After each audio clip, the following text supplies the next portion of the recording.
प्रणाम मित्रों, अमित के स्टडी चैनल पर आपका स्वागत है। आज की वीडियो में हम बात करने वाले हैं फैक्टर्स एंड मल्टीपल्स की। फैक्टर्स क्या होते हैं, मल्टीपल्स क्या होते हैं और इनके हिंदी में क्या क्या नाम हैं, आज वो हम सब सीख लेंगे। तो सबसे पहले मैं यहाँ पर टॉपिक का नाम लिख देता हूं, फैक्टर्स एंड मल्टीपल्स, और हिंदी में कहते हैं इसको गुणनखंड और गुणज। देखिए factors FACTORS, factors and multiples MULTIPLES,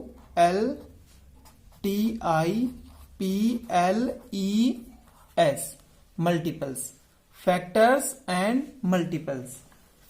देखिए फैक्टर्स इंग्लिश में है और इसके हिंदी में दो अर्थ हैं, गुणनखंड और अपवर्तक, और ये मल्टीपल्स है इंग्लिश में और इसको हिंदी में बोलते हैं गुणज या फिर अपवृत्तीय। अपवर्तक क्या होते हैं, अब हम जानते हैं अपवर्तक क्या होते हैं, अपवर्तक किसे बोलते हैं या फिर फैक्टर्स किसको बोलते हैं। हम उदाहरणों की सहायता से समझेंगे। देखिए अपवर्तक का अर्थ होता है काटने वाले या फिर पूर्ण रूप से विभाजित करने वाले। जो संख्याएं किसी संख्या को पूर्ण रूप से विभाजित कर देती है अर्थात पूर्ण रूप से काट देती है, उसको हम बोलते हैं अपवर्तक या फिर फैक्टर्स या फिर गुणनखंड। उदाहरण के लिए मैंने यहां पर एक संख्या लिखी है 4। अब हम देखते हैं 4 संख्या किस किस संख्या से पूरी पूरी कट जाती है या फिर पूरी पूरी डिवाइड हो जाती है। तो सबसे पहले हम 1 से चेक करेंगे, 1 से चेक करेंगे। देखिए 1 का टेबल पढ़िए आप, 1 के टेबल में 4 आ रहा है या नहीं। 1 1 जा 1, 1 2 जा 2, 1 3 जा 3 और 1 4 जा 4। तो 1 के टेबल में 4 आता है, 1 के पहाड़े में 4 आ रहा है, इसलिए 4 का एक फैक्टर हो गया 1, 4 का एक अपवर्तक हो गया 1 और 4 का एक गुणनखंड 1 है। अब मैं चेक करता हूं 2 से, 2 से हम चेक करेंगे। 2 का टेबल चलाइए, 2 के टेबल में 4 आ रहा है क्या, बिल्कुल आ रहा है। 2 2 जार 4, 2 दूनी 4, तो 2 के पहाड़े में भी 4 आ गया है। अब हम चेक करते हैं 3 से, 3 का पहाड़ा चलाएंगे, 3 के पहाड़े में 4 आता है क्या, बिल्कुल नहीं आता है। 3 1 जार 3, 3 2 जार 6, तो 3 के पहाड़े में कहीं पे भी 4 नहीं आया है, इसलिए 3 4 का गुणनखंड या फिर अपवर्तक या फैक्टर्स नहीं है। अब बात करेंगे 4 की, बिल्कुल 4 के पहाड़े में तो आएगा ही 4, 4 1 जार 4, 4 के टेबल में 4 आ रहा है, तो ये 4 के फैक्टर्स हो गए हैं। 4 के कितने फैक्टर्स हैं, 1 2 3, 3 फैक्टर्स हैं 4 के। अब मैं चेक करूंगा 5 के फैक्टर्स को। देखिए 1 के टेबल में 5 आता है, बिल्कुल आता है, 1 5 जार 5, तो 5 का एक फैक्टर हो गया 1, 5 का एक गुणनखंड हो गया 1 और 5 का मैं अपवर्तक भी बोल सकता हूं 1 है। 5 के बाद चेक 1 के बाद अब हम 2 से चेक करेंगे। 2 के टेबल में 5 आता है या नहीं आता है। 2 1 जार 2, 2 2 जार 4, 2 3 जार 6, तो 2 के टेबल में 5 नहीं आ रहा है, तो 2 5 का फैक्टर नहीं है, 2 5 का गुणनखंड नहीं है। अब मैं 3 से चेक करूंगा, 3 एकम 3, 3 दूनी 6, 3 3 9, 3 के पहाड़े में भी 5 नहीं आया है। 3 1 जार 3, 3 2 जार 6, 3 3 जार 9, तो 3 के पहाड़े में भी नहीं आया, 3 के टेबल में नहीं आया, तो 3 भी 5 का फैक्टर नहीं है। तो अब हम चेक करेंगे 4 से, 4 के पहाड़े में भी नहीं आएगा, तो 5 के पहाड़े में जरूर आएगा, 5 के टेबल में आएगा, इसलिए 5 में यहां पर लिख देता हूं। 5 1 जार 5, तो 5 के कितने फैक्टर आए हैं, 1 2। अब मैं चेक करूंगा 6, देखिए 6, तो 1 के टेबल में तो सभी संख्याएं आती हैं, इसलिए 1 तो हम यहां पर लिख ही देंगे। 1 6 जार 6, 1 के बाद चेक करेंगे 2 से, 2 3 जार 6, तो 2 के टेबल में 6 आ गया है, इसलिए 2 भी 6 का फैक्टर है, 2 भी 6 का गुणनखंड है। अब 3 से चेक करेंगे, 3 के टेबल में 6 आ रहा है क्या, देखिए 3 1 जार 3 और 3 2 जार 6, तो 3 के पहाड़े में 6 आ गया है, 3 के टेबल में 6 आ गया है, तो 3 भी इसका फैक्टर है। अब 3 के बाद चेक करेंगे 4 से। 4 के टेबल में 6 नहीं आएगा, 5 के टेबल में भी 6 नहीं आएगा, इसके बाद 6 के टेबल में ही 6 आएगा। तो 6 1 जार 6, तो ये हो गए हैं 6 के फैक्टर। तो यहां पर हम कह सकते हैं आपके पास जो भी संख्या दी गई है उस संख्या को पूर्ण रूप से काटने वाली जो संख्याएं हैं वे उसके फैक्टर हैं। यहां पर 4 के फैक्टर क्या हैं? 1 2 4। 5 के फैक्टर कितने हैं? 1 2। और 6 के फैक्टर कितने हैं? 1 2 3 6। तो यहां पर हम इसको डिफाइन कर सकते हैं। फैक्टर्स को हम कैसे डिफाइन कर सकते हैं? वे सभी संख्याएं जो किसी संख्या को पूर्ण रूप से विभाजित कर देती है, पूर्ण रूप से काट देती है। पूर्ण रूप से काटने का अर्थ क्या हुआ? पूर्ण रूप से डिवाइड करने का क्या अर्थ हुआ? यदि हम उसको डिवाइड करें एक संख्या को तो रिमाइंडर 0 बचना चाहिए, शेष 0 बचना चाहिए, तब हम कहेंगे उसने उसको पूर्ण रूप से विभाजित कर दिया है। उदाहरण के लिए आप देख सकते हैं, मैं यहां पर 2 से डिवाइड करके दिखाता हूं आपको। 5 2 2 जार 4 और यहां पर बच गया है 1। देखिए इसमें रिमाइंडर बच गया है 1, इसलिए 2 से 5 पूर्ण रूप से विभाजित नहीं हो रहा है। यद्यपि हम डेसिमल लगा के आगे टेबल चलाएंगे तो हो जाएगा, लेकिन हमें देखना है डेसिमल नहीं लगानी है हमें। बिना डेसिमल लगाए 2 से 5 पूरा पूरा डिवाइड हो रहा है या नहीं? तो यहां पर डिवाइड नहीं हुआ है, इसलिए 5 2 से पूर्ण रूप से विभाजित नहीं हुआ, पूर्ण रूप से नहीं कटा है, पूरा पूरा नहीं कटा है। तो हम यहां पर कह सकते हैं कि 2 5 का फैक्टर नहीं है। तो यहां पर हमने फैक्टर को समझ लिया है, इनको गुणनखंड को हमने समझ लिया है, अपवर्तक को हम समझ चुके हैं। अब हम बात करेंगे अपवृत्तीय की। इसके बाद फिर हम दोनों में अंतर भी समझेंगे। यहां पर देखिए अपवृत्तीय क्या है, अपवर्तक और अपवृत्तीय। 1 मिनट में अपवर्तक के बारे में कुछ और यहां पे एक लिख देता हूं वाक्य, यहां पे 2 शब्द लिख देता हूं। अपवर्तक का अर्थ होता है पूरा पूरा विभाजित करने वाला या फिर काटने वाला। तो मैं काटने वाला लिख देता हूं, अच्छे से समझ में आएगा। पूरा पूरा काटने वाली संख्याएं, पूरा पूरा काटने वाली संख्याएं। तो फैक्टर्स क्या होते हैं? पूरा पूरा काटने वाली संख्याएं होते हैं। जैसे 1 4 को पूरा पूरा काट रहा है, 2 भी 4 को पूरा पूरा काट रहा है और 4 भी 4 को पूरा पूरा काट रहा है। तो इसलिए ये जो संख्याएं पूरा पूरा काट देती हैं, पूरा पूरा विभाजित कर देती हैं, कंप्लीटली डिवाइड कर देती हैं, उन सभी को हम बोलेंगे फैक्टर या फिर अपवर्तक।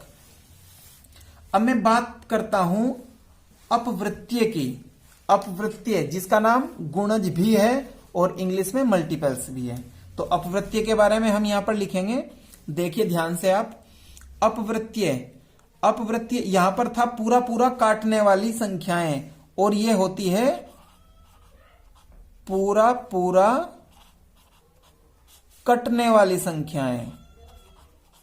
पूरा पूरा कटने वाली संख्याएं, पूरा पूरा कटने वाली संख्याएं होती हैं हमारी अपवृत्तीय।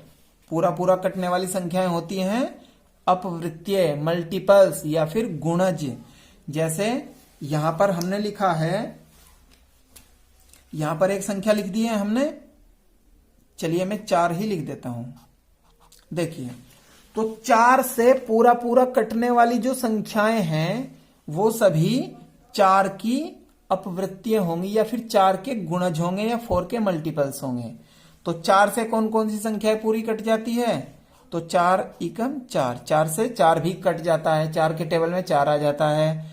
और 4 दूनी 8, 4 2 जार 8 और 4 3 जार 12 और 4 4 जार 16।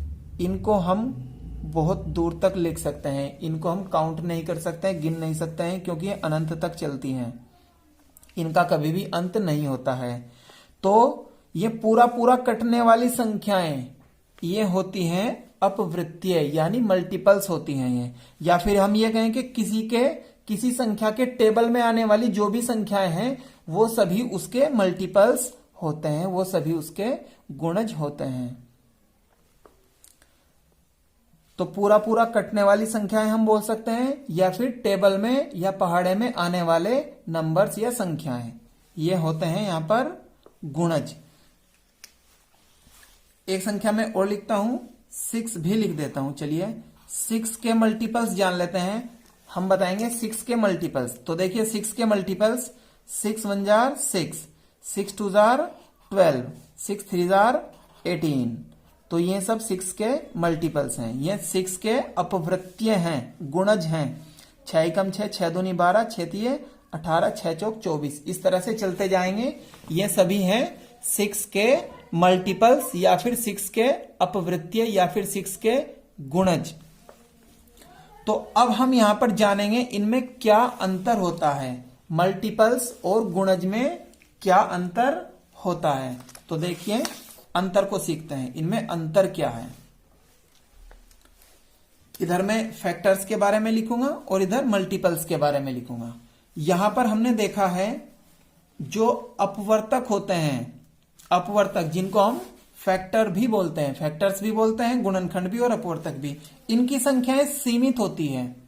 इनकी संख्याएं सीमित होती है, अर्थात इनको हम काउंट कर सकते हैं। देखिए जैसे हमने देखा है यहां पर 4 के कितने अपवर्तक हैं, 4 के कितने फैक्टर हैं, केवल 3। इनको हम काउंट कर सकते हैं, 1 2 3, 1 2 3।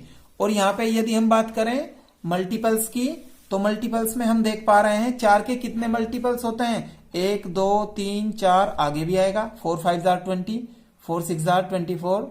तो इनको हम काउंट नहीं कर सकते हैं। अब 4 10 जार 40, 4 11 जार 44। तो इनको हम काउंट नहीं कर सकते हैं, ये अनंत तक चलते जाएंगे। तो पहला अंतर हम बताएंगे क्या, पहला अंतर क्या हुआ इनमें, अपवर्तक जिनको हम फैक्टर कहते हैं इनको हम काउंट कर सकते हैं और मल्टीपल्स को हम काउंट नहीं कर सकते हैं। इनकी संख्या सीमित होती है, इनको हम गिन सकते हैं और इनको हम नहीं गिन सकते हैं।